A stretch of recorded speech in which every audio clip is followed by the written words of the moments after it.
अच्छा, मुझे नहीं लगता लड़कियों को बिना सोचे समझे ऐसी शादी कर लेनी चाहिए। Like after hearing dowry case, I think the recent case Nikki one, I think I just don't have words right now कि कैसे किसी इंसान के साथ ऐसा कर सकते हो आप। Honestly like after receiving Scorpio 36 lakh रुपए, स्टिल आप डॉरी मांग रहे हो। मतलब यार थोड़ी सी भी मतलब एक ह्यूमैनिटी वाली कुछ चीज़ है इंसानों में बची है नहीं है। मतलब आई जस्ट डोंट अंडरस्टैंड।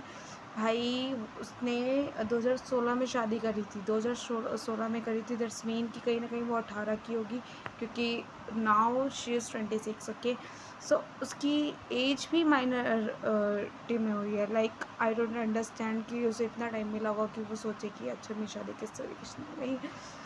और मैं गारंटी से कह सकती हूँ वो इन सालों में, यानी कि जितने भी सालों वो रही होगी, आई डोंट थिंक सो वो कहीं भी हैप्पी होगी। लेकिन उसके पास कोई बैकअप नहीं होगा कि वो उस रिलेशन को कहीं ना कहीं छोड़ के जा सके। सो गर्ल्स, मैं आपको सिर्फ 3 चीज़ें बोलूँगी। बिना इन चीज़ों के शादी करने की आपको कोई ज़रूरत नहीं है। ओके, चाहे दुनिया वाले, आपके परिवार वाले कोई कुछ कहे, मुझे उससे कोई मतलब नहीं है। बट आई थिंक अगर आपके पास ये 3 चीज़ें, आप 3 चीज़ों में क्लियर नहीं है, then don't do marry. Okay, don't just marry का सोचो ही मत। ओके, शादी करने का सोचो ही मत कि आपको करनी भी है, ठीक है। So the first thing actually is, अगर आपसे कोई पैसे मांग रहा है, ओके, अगर आपसे कोई डॉरी मांग रहा है और नहीं भी मांग रहा बट आप उसको दे रहे हैं, ठीक है, 36, 40, 50 लाख आप उसको दे रहे हैं, इट्स नॉट अ गुड। ठीक है, कि हमारे यहाँ तो ऐसे ही होता है, नहीं, ठीक है।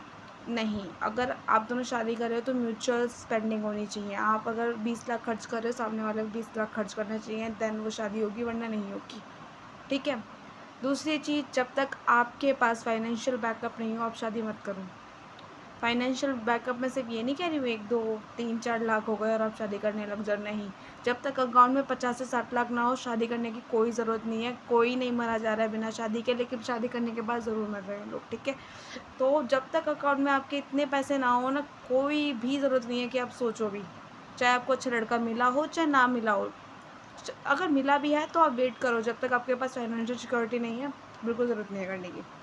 थर्ड चीज़ मैं आपको बोलूँगी, अगर आपको लग रहा है कि आपकी रिलेशनशिप कुछ ऐसे ही है और चल नहीं रही है, और यू नो आपको लग रहा है कि यार this is not going to work out, पहले पहले रियलाइजेशंस पे ही उस रिलेशनशिप को छोड़ दो।